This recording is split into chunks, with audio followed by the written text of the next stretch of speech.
Принтерите спадат към периферните устройства за извеждане на информация върху хартиен носител. Най-разпространените технологии за печат при принтерите са мастилено-струйния и лазерния.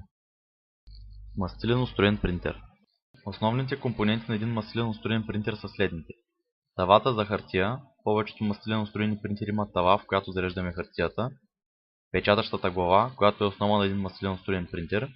Мастилени касети. В зависимост от производителя и модела на принтера, мастилените касети идват в различни комбинации, например отделни касети с черно и цветно, цветно и черно в една касета, или дори една касета за всеки цвят на мастилото. Стъпков мотор на печатащата глава. Той движи печатащата глава напред и назад по хартията.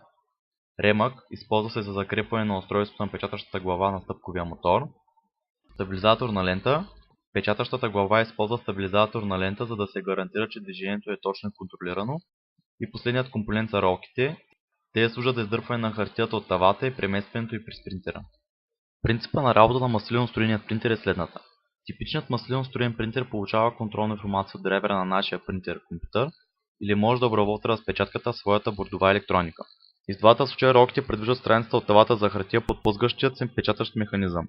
След това стъпковият мотор на печатащата глава стартира като изтегля механизма в плъзгащия се прът, стартова позиция обикновено чрез ремък. Печатащата глава е една невероятна част на миниатюризация, в някои случаи сглобяема чрез процес на гравиране, подобен на полупроводниковото производство. На някои принтери главата и касетата с мастило са едно цяло. Микроскопичните дюзи на главата, някъде от десетки до буквално хиляди, са изходи за невероятно миниатюрни камери с мастило, които се пълнят от мастилницата. Микроскопични камери, измерени в милионна от една милиона от литър, се изстрелват през дюзите. Ще питате, но как? Всъщност, повечето мастилено-струйни принтери използват термична технология, наричана още Bubble Jet, в която малък резистор в мастилна камера се нагрява колкото е необходимо, с интензивен ток, като прегрява мастилото и изпарява част от капката. Резултатът, страхотно налягане, стрелва капката от дюзата върху страницата. След като капката е изстреляна, се създава вакуум и по този начин се зарежда ново мастило в камерата от мастилницата. Така текста и изображенията са сградени, ред по ред, която печатащата глава проследява през страницата. Другият вид технология използва пиезоелектричен процес, който прилага ток на кристал, разположен в задната част на мастилна камера, карайки го да вибрира. Когато вибрира навътре, принуждава дюзата да изхвърли малко количество мастило, а когато вибрира навън, той придърпва мастило в резервоара, което да замени изпръсканото мастило. Дадена камера може да повтаря отоплително и изстрелващо охлаждащия цикъл хиляди пъти в секунда. Лазерен принтер. Лазерният принтер има три основни части. Място за подаване на хартия, наричано тава за хартия, тонерна кутия и изпичащият блок, който се състои от две изпичащи ролки, горна изпичаща ролка и долна притискаща ролка. Преди да обясня как работи лазерният принтер, трябва да знаете, че те използват сухо мастило, наричано тонер. Как всъщност работи лазерният принтер? В повечето случаи компютърът се свързва с контролните вериги на лазерния принтер, за да нареди на опашка и преведе данните за печатане. Тоест, растерен графичен процесор преобразува изображенията и текста в виртуална матрица от малки точки.